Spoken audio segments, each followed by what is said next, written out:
Niat memenuhi hasrat bertualang berubah jadi tragedi untuk dua wisatawan asal Belanda, Chris Kremes dan Lisen Vroon.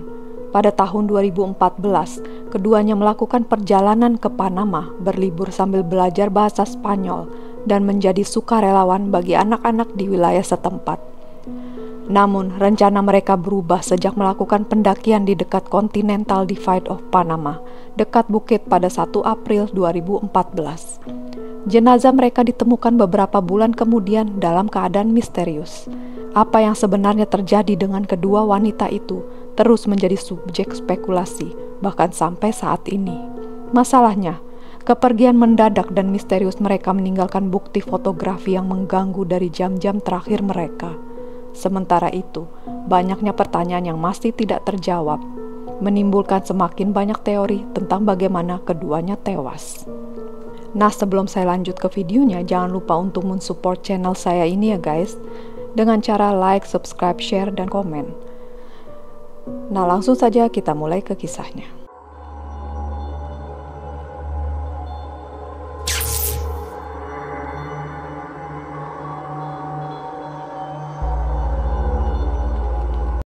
Perjalanan ke Amerika Latin dilakukan dua sahabat ini sebagai salah satu perayaan atas gelar wisuda yang akhirnya mereka raih.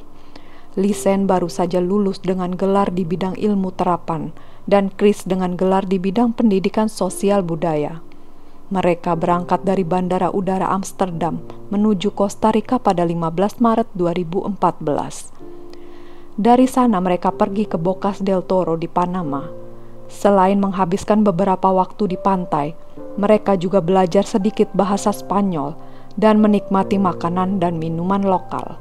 Mereka juga bertemu dua pria Belanda yang sedang mengunjungi daerah tersebut. Pada tanggal 29 Maret atau 2 minggu setelah tiba di Panama, mereka pindah ke Bukit, sebuah kota di sisi barat negara itu. Chris dan Lisen awalnya berencana mengajar anak-anak lokal di sekolah. Tetapi agen perjalanan mereka kemudian mengatakan tidak bisa melakukan kegiatan itu sesuai rencana. Kecewa akan hal itu, mereka memutuskan untuk tinggal dengan keluarga lokal di daerah Alto Bukit selama 1 bulan atau lebih. Pada tanggal 1 April 2014, mereka meninggalkan bukit saat cuaca cerah pada tengah pagi untuk mendaki jalur La Pianista.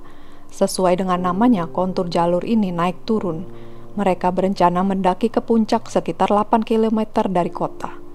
Taksi menurunkan mereka di awal jalan setapak pada tengah hari, tapi bukti dari kamera wanita ini menunjukkan sekitar jam 11 pagi. Diperlukan orang yang cukup fit untuk mencapai puncak dalam waktu 2,5-3 jam. Jadi, total perjalanan pulang pergi diperkirakan 5-6 jam. Mereka berangkat berjalan-jalan dengan pakaian tank top dan celana pendek. Bawaan di ranselnya cukup ringan, hanya paspor, botol air, kamera digital Canon PowerShoot, sejumlah uang $80 atau 1,2 juta, dan ponsel. Daerah di luar jalan setapak sangat terjal, curam, dan berbahaya. Kondisinya akan semakin berbahaya selama musim hujan dari April hingga Oktober. Bahkan suku asli Ngobe dalam kondisi itu harus melangkah dengan hati-hati melalui rute tersebut. Jalur ini membentang dari negara bagian Chiriquí ke provinsi Bocas del Toro, melintasi ngarai sungai yang curam hingga kedalaman 70 kaki, yang perlu diseberangi menggunakan jembatan kabel. Dari dokumentasi di kameranya, dua wanita muda itu mencapai puncak sekitar jam 1 siang. Dari puncak, biasanya wisatawan berbalik turun melalui rute yang sama untuk mendaki kembali ke bukit. Sejumlah tanda bahkan kini ditempatkan di tempat ini, yang memperingatkan orang-orang untuk tidak terus berjalan tanpa pemandu karena medan selanjutnya sangat berbahaya. Tapi tampaknya kedua wisatawan itu memutuskan untuk melanjutkan perjalanan. Meski keduanya tidak membawa makanan atau perlengkapan bertahan hidup yang memungkinkan tinggal lama dalam hutan. Baru pada tanggal 3 April keduanya dilaporkan hilang, tepatnya setelah keluarga tempat mereka menginap dan seorang pemandu lokal mulai merasa khawatir. Pihak berwenang lalu menyisir wilayah pendakian dengan sekelompok anjing pelancak di darat dan helikopter. Tapi pencarian awal tidak membuahkan hasil, meski dengan bantuan penduduk setempat. Pada tanggal 6 April, orang tua mereka bersama dengan polisi Belanda terbang ke Panama dan memulai pencarian yang lebih besar yang berlangsung selama 10 hari. Tapi hasilnya tetap nihil. Tak ada tanda-tanda dari dua sahabat itu ataupun harta benda mereka. Jejak keduanya baru kembali ditemukan 10 minggu kemudian. Pada Juni tahun 2014, seorang wanita lokal menemukan ransel mereka pada sawah di tepi sungai Culebra atau Serpent, dekat desa Alta Romero. Desa itu berada di daerah yang sangat terpencil dan sulit dicapai dengan berjalan kaki. Lokasinya sekitar 17 km dari bukit dan 8 km, dan kira-kira 8 jam berjalan kaki dari puncak jalan setapak La Pianista. Dalam waktu yang sama, celana jeans Chris ditemukan di sebidang tanah sempit, di antara dua anak sungai yang mengalir deras dan kuat. Orang-orang Ngobe yang menemukannya mengatakan benda itu terlipat dengan resleting tertutup di atas batu yang tinggi, jauh di atas air. Polisi dari Departemen Kehakiman Panama awalnya berasumsi benda-benda itu hanyut.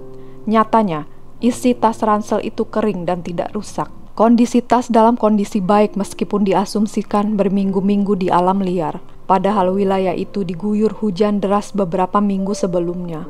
Alhasil, temuan ini memunculkan dugaan benda-benda itu ditempatkan di sana tak lama sebelum ditemukan. Banyak sidik jari dan DNA yang berbeda terdeteksi pada isi ransel, tetapi tidak ada yang mengarah ke petunjuk yang dapat didalami secara serius oleh polisi. Saat digeledah, tas itu berisi paspor, ponsel, kacamata hitam, uang tunai, dan bra mereka ada di dalam ransel saat digeledah. Kamera Canon PowerShot milik Lisen yang berisi lebih dari 100 gambar di kartu memori digital menjadi salah satu bukti kunci dalam kasus ini. Ada 133 foto yang ditemukan. Foto pertama pada 1 April adalah bidikan turis standar. Kedua wanita tersebut terlihat sumringah di tengah hari yang cerah, diabadikan dalam beberapa selfie. Kode gambar IMJ 508 adalah foto terakhir yang diambil oleh Lisen dan Chris di siang hari. Tetapi ada dua versi foto dengan kode 508 menurut metadata. Versi pertama diambil 8 detik setelah foto dengan nomor kode 507.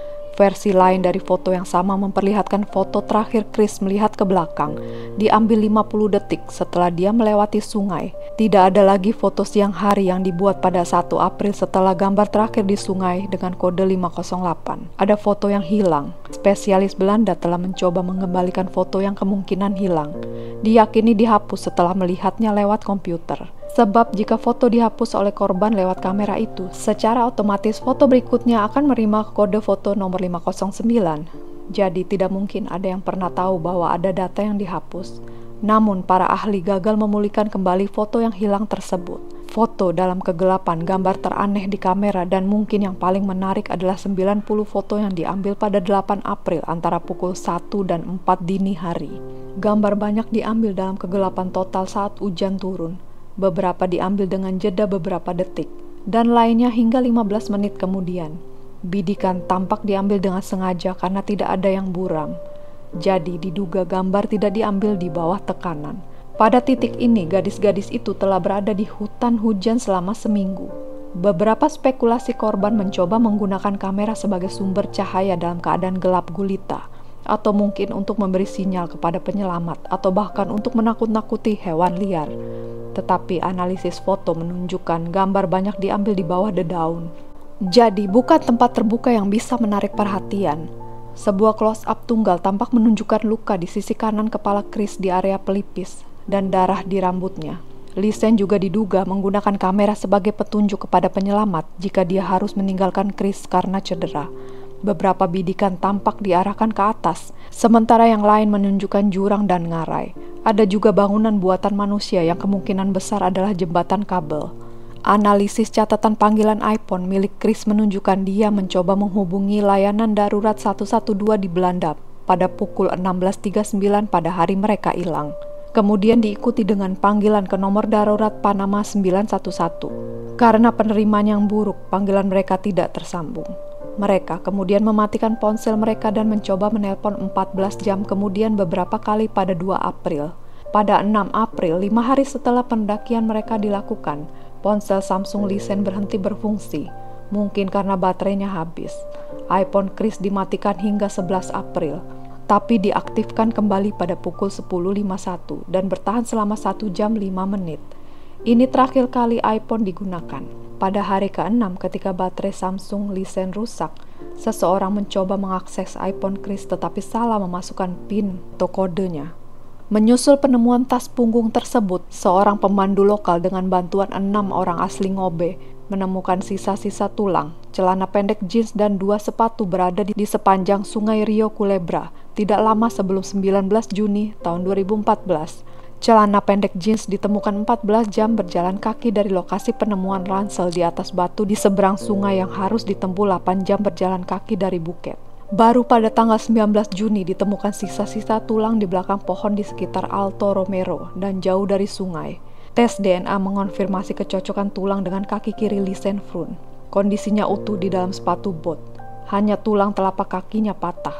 Potongan itu bersih tanpa ada darah yang melekat. Tidak ada tanda-tanda luka, robekan, tembakan, atau tanda cakar.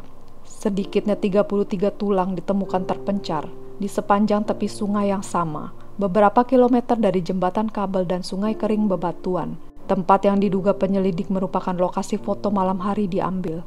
Sangat sedikit sisa-sisa tulang ditemukan. Beberapa yang ditemukan berserakan, kadang-kadang terpisah 1 kilometer satu sama lain. Tetapi semuanya mengikuti arah sungai. Berbeda dengan tulang keris yang sepenuhnya diputihkan dan bersih. Ahli patologi juga menemukan bahwa sumsum tulang di tulang paha dan tibia dari Lisen terbukti kering dan tidak membusuk. Sumsum tulang masih utuh dan tidak berubah. Ahli patologi forensik berpikir bahwa potongan tersebut mungkin telah dimanipulasi oleh seseorang. Awalnya, baik tim forensik Belanda maupun Panama tidak dapat memberikan penyebab kematian. Teori resmi dari pihak berwenang Panama adalah bahwa kedua wanita tersebut jatuh dari jembatan monyet dan hanyut. Tim forensik dari Belanda juga merasa kemungkinan itu kecelakaan. Tetapi beberapa polisi Panama percaya kematian itu bisa jadi pembunuhan. Kasus ini pertama kali secara resmi dinyatakan sebagai pembunuhan dan kejahatan terhadap integritas pribadi oleh Jaksa Agung Panama. Tetapi kemudian pada Oktober 2014, 2 formulir dari pejabat negara bagian Panama menggambarkan kematian tersebut sebagai kasus penculikan. Ketika tim forensik gagal mencapai kesimpulan yang pasti dan resmi, kasus tersebut ditutup dan dianggap sebagai kecelakaan karena Lisen dan Chris memutuskan untuk melanjutkan ke medan liar di wilayah Continental Divide.